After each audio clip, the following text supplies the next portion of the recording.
Bonsoir à tous. Celui qui veut des informations un peu secrètes et méconnues de tous sera servi dans cette vidéo. On y va. La fin de la guerre en Palestine, c'est vraiment le plus gros foutage de gueule de cette année. Dimanche, le grand Trump a dit que la guerre au Moyen-Orient était terminée, mais c'est faux. Déjà, il y a encore des vidéos chocs où tu vois des missiles israéliens tomber sur la foule, alors que ces fils de ont signé le décret. Donc ça ne tient pas debout. Sincèrement, vous pensez vraiment que l'Israël va lâcher la bande et rentrer chez elle? N'oubliez pas, c'était quoi leur objectif ultime. Maintenant, je vais vous donner une thèse probable sur la suite des événements. L'État hébreu va essayer de reconstruire la Palestine avec son propre argent. Ils diront qu'ils sont désolés et vont manipuler la population pour avoir leur pardon. Une fois fait, ils vont tout revendiquer, vu que c'est eux qui l'ont construit. Les prix seront très chers, ce qui forcera la population palestinienne à partir, car il sera impossible pour eux de vivre correctement. Résultat, l'Israël va adopter le pays. J'espère vraiment que ça ne va pas se réaliser. Sarkozy en prison. Les gens, on va rétablir la vérité. Ne croyez pas que le gars va avoir une vie éprouvante à la santé. Au contraire, il aura la vie d'un roi, et ça pour plusieurs raisons. Premièrement, retenez juste qu'il a été président. Les médias vous diront ce qu'ils veulent. Genre, il sera traité comme tout le monde, Sarkozy est un homme banal, etc. Mais c'est sûr qu'il aura de lourds avantages à la maison d'arrêt. Deuxièmement, Sarkozy fait partie de la franc-maçonnerie française. Et pour bien avoir étudié leur méthode, je peux vous dire que des gens assez puissants vont mettre leur nez dedans. Car là-bas, ils se considèrent tous comme des frères. Et au grand jamais, ils le laisseront tourner 5 ans. Vous verrez, il fera probablement une semaine ou deux et ensuite une procédure miracle le fera sortir. Restez à l'affût.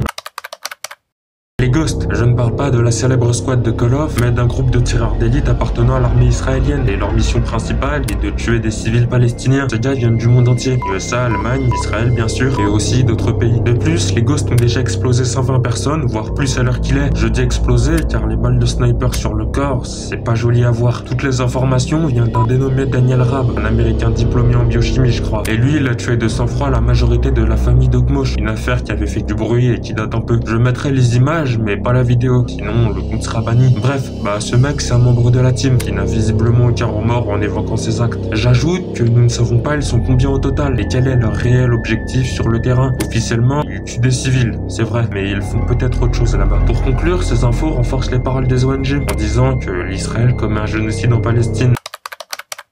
Qu'est-ce que les Russes en Estonie? Car pendant 12 minutes, des avions de combat MiG-31 russes ont survolé un pays membre de l'OTAN sans consentement, ce qui a forcé des trackers italiens, suédois et finlandais à gentiment aller à leur rencontre. D'ailleurs, les Russes n'assument pas leur balade, et pour eux, aucune violation n'a été commise. De plus, il y a des théories disant que les ont fait cette opération pour tester les limites de l'OTAN, et je pense que ça a été bénéf pour eux, car c'est vrai que, comme toujours, l'Alliance n'a rien fait, sauf parler en disant que c'était indigne de leur part. Pour conclure, les tensions sont fortes, et malheureusement, Moscou va encore se faire sanctionner pour son exercice aérien. La vidéo n'est pas longue, mais c'est juste un renseignement rapide.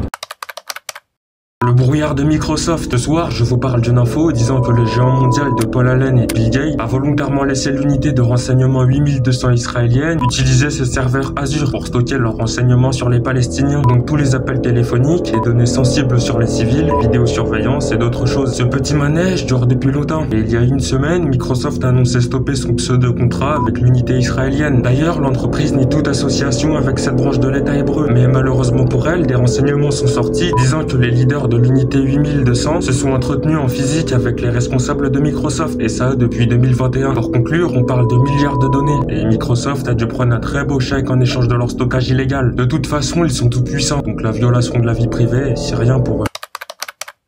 Qu'est-ce que c'est que ce truc? La Chine a transporté une énorme machine et ça fait flipper. À première vue, on dirait une méga bombe vidée ou un réacteur XXL. Et regardez bien la taille de l'engin. Je vous laisse voir et on en parle après.